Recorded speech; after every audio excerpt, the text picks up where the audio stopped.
Hello, everyone, and welcome to this Women's Day special episode of the Women and Work Why It Matters podcast, brought to you by the International Center for Research on Women and Feminism in India.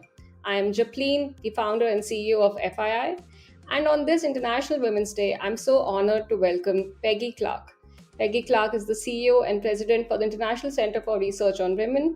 Prior to ICRW, Peggy served as the Executive Director for the Aspen Global Innovators Group.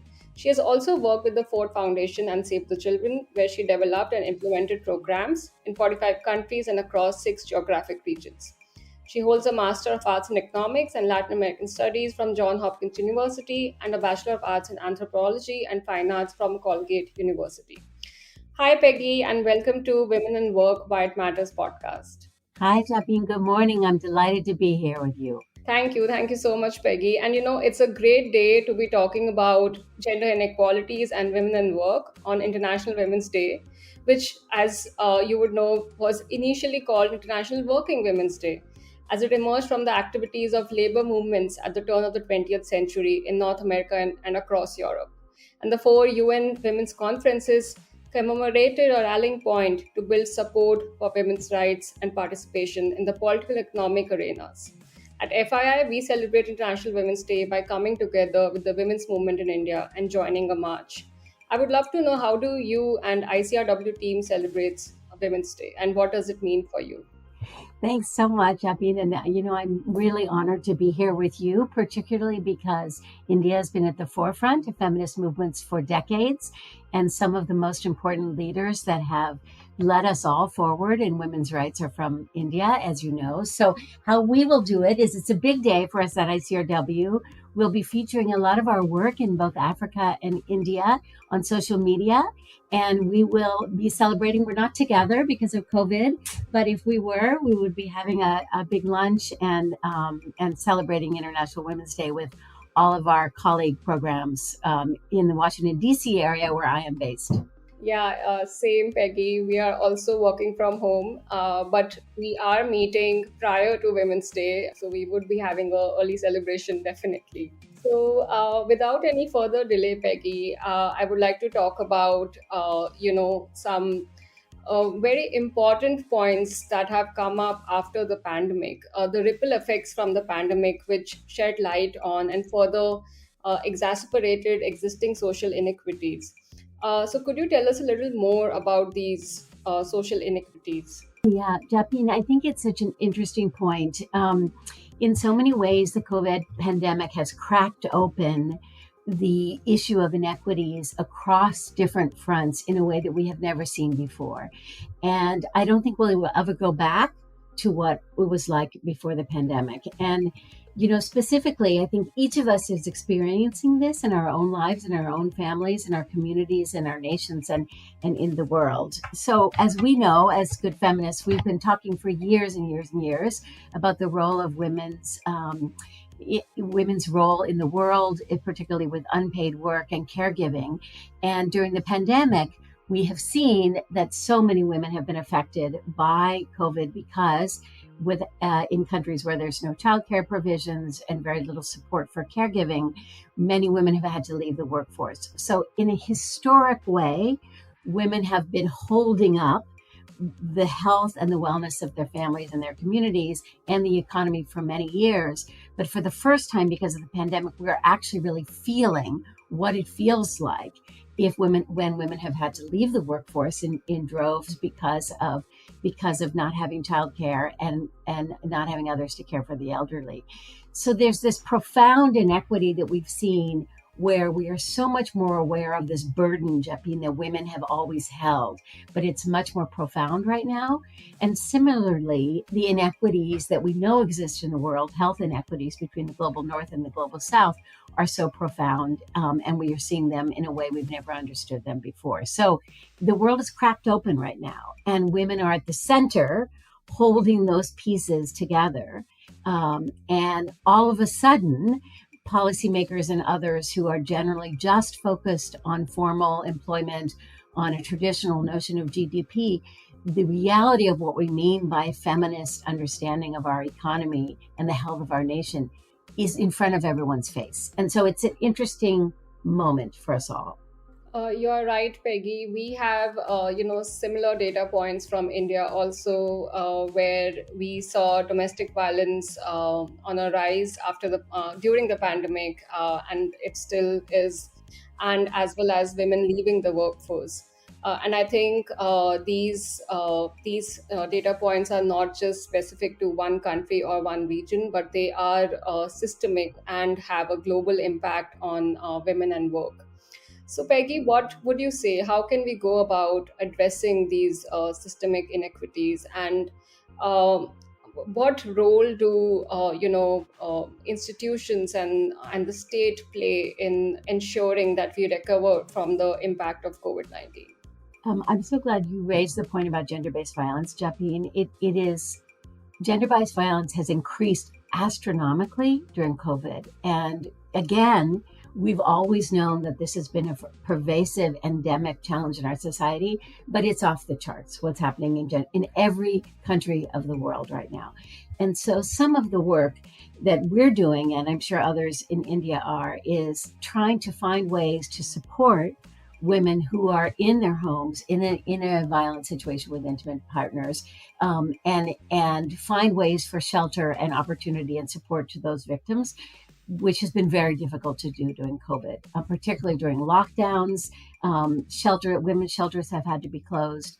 But we at ICRW, and I think you and many of your colleagues are thinking at what are the root causes of violence against women. And we have been working on this for decades at ICRW.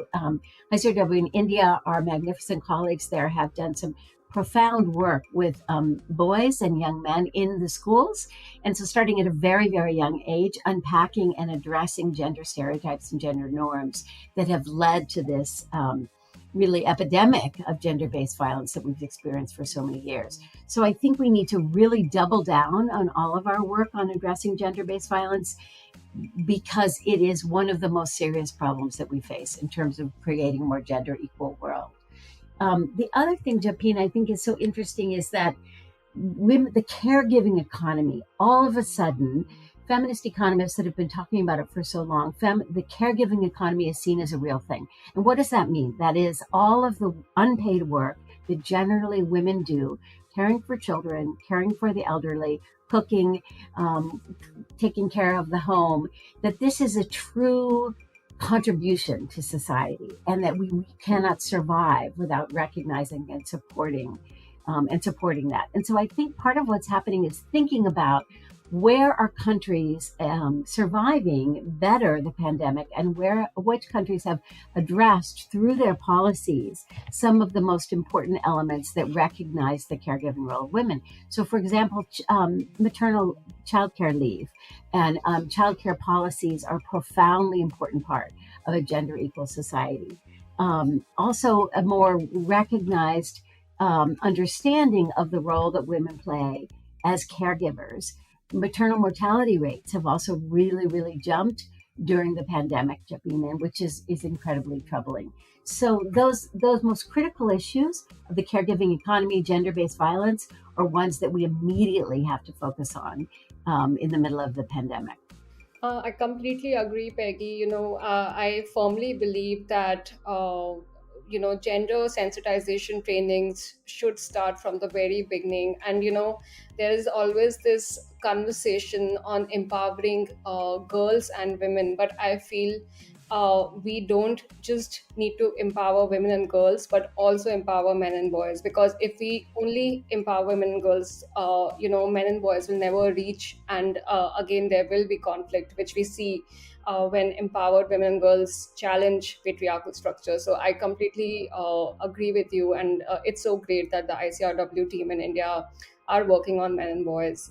And speaking about maternal leave, so again, it's my firm belief that the state should be responsible for maternal and child care. And even though in India we do have a 6 month, mandated by law maternity leave all across the country, but the implementation is poor. So it really is, on the employers, will if they offer this leave or not. And there isn't, I would say, a very strict implementation from the state's side.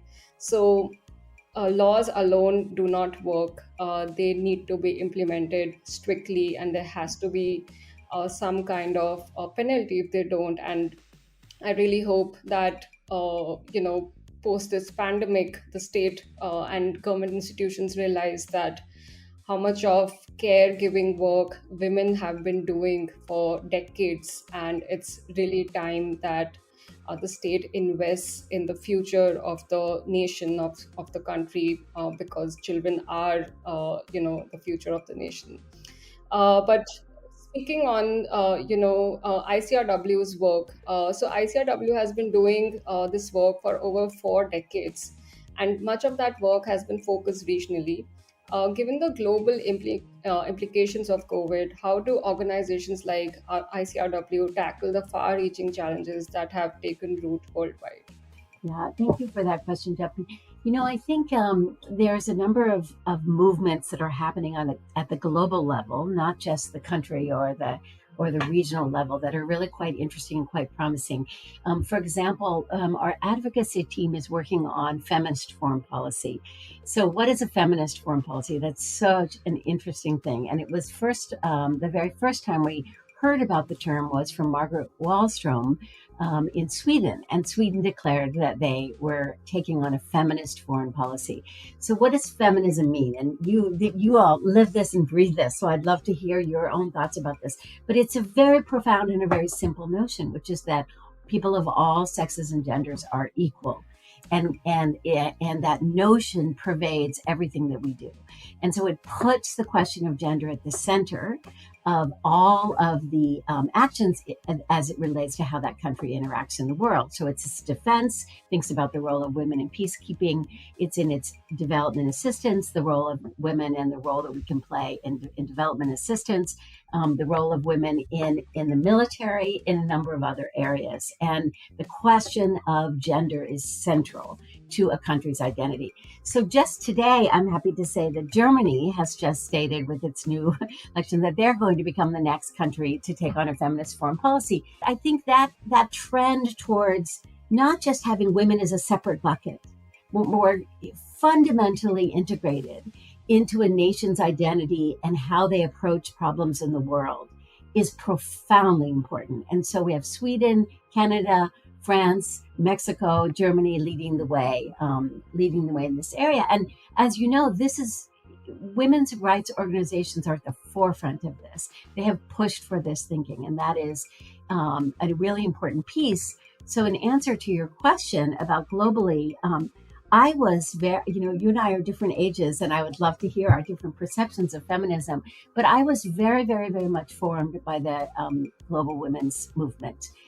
From the very first conferences in Mexico City, in Beijing, the power of the global movement of women is very, very, very strong and influential in the world. So at ICRW, we're actively involved in supporting feminist movements and the coalitions of women's rights organizations that can make a profound difference in the world. I'll just give you a small example.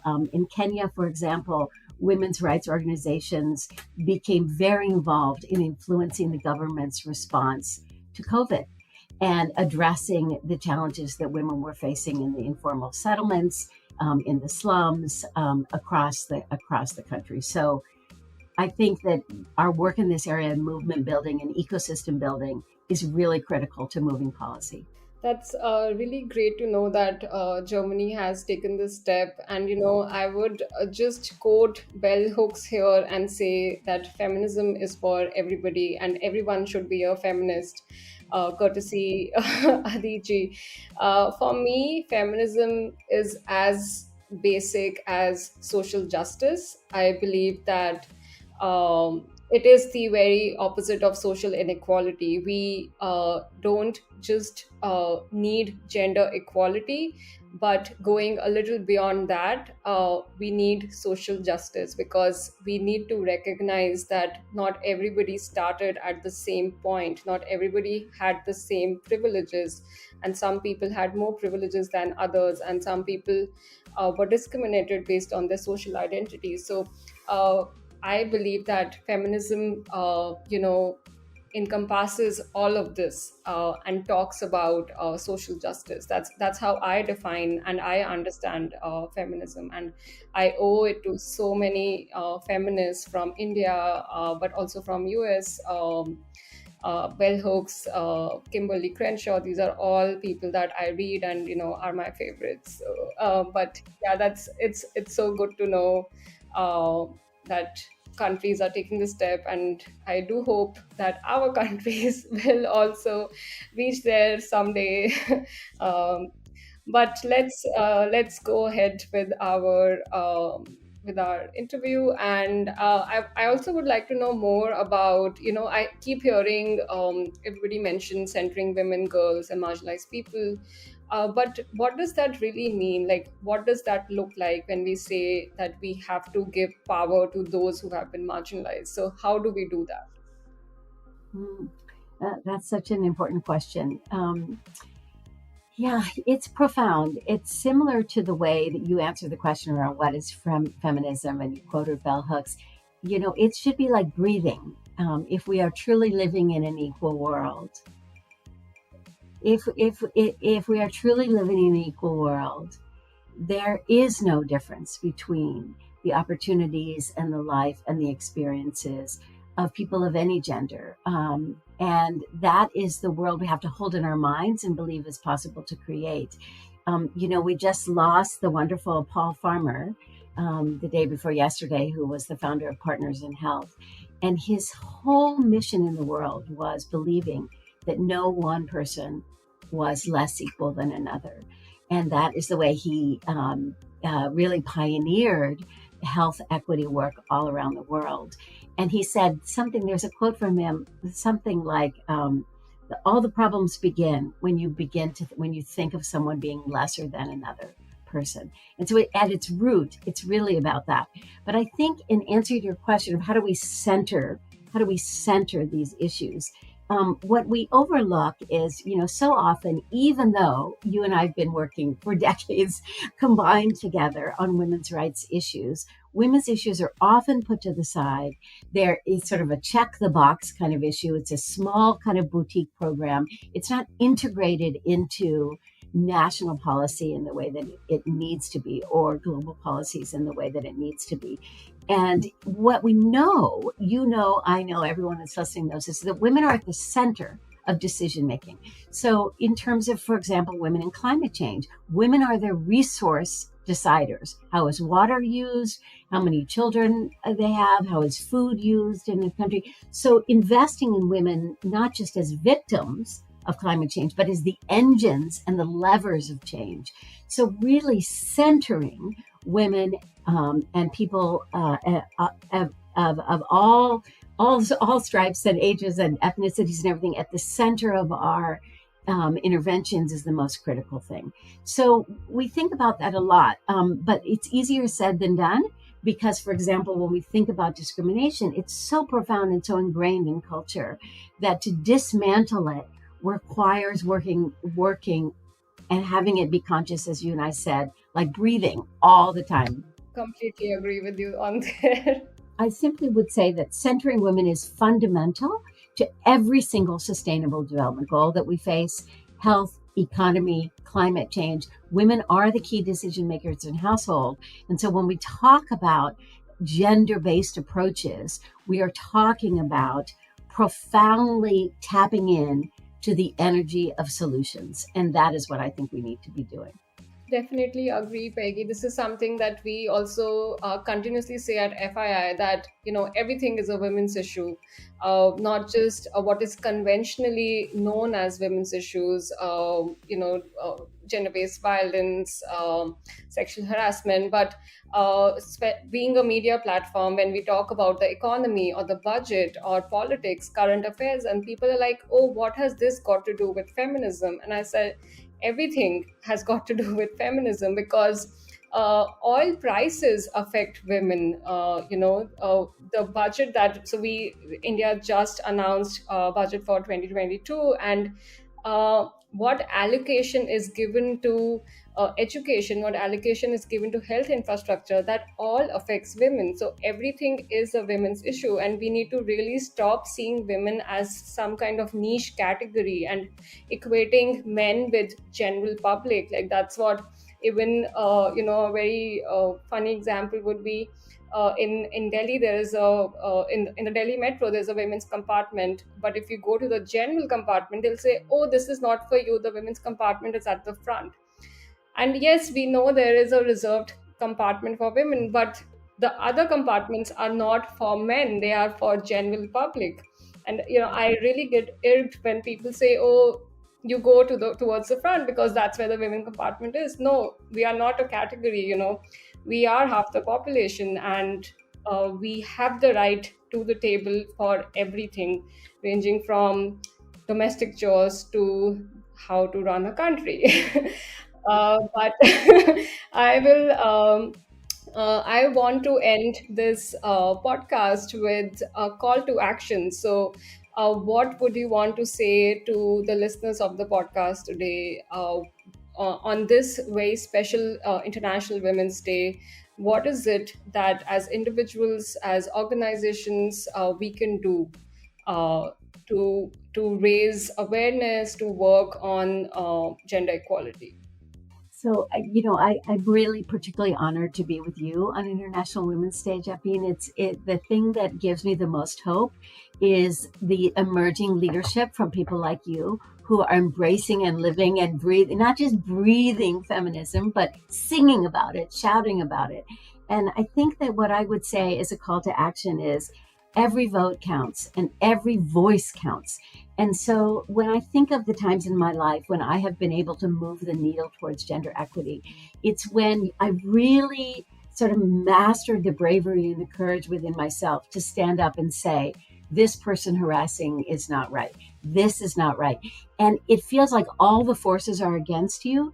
But I think the call to action is for everyone to redouble and regather their strength and support their sisters and their aunties and their grandmothers and their daughters to fight for a better world. We belong at the table, as you said, Japleen. We need to keep fighting against gender-based violence. We need to keep fighting for the role of women in the economy and in the politics and in thinking about creating our new world. And we will not be silenced. We will not be silenced. We've worked long and hard, and we will continue to work. So I am delighted to be talking with you. I want to just take a moment to say luminaries like Elabat of Self-Employed Women's Association and some of her writing and some of the writing from India's feminists and leaders have led the way for the rest of the world.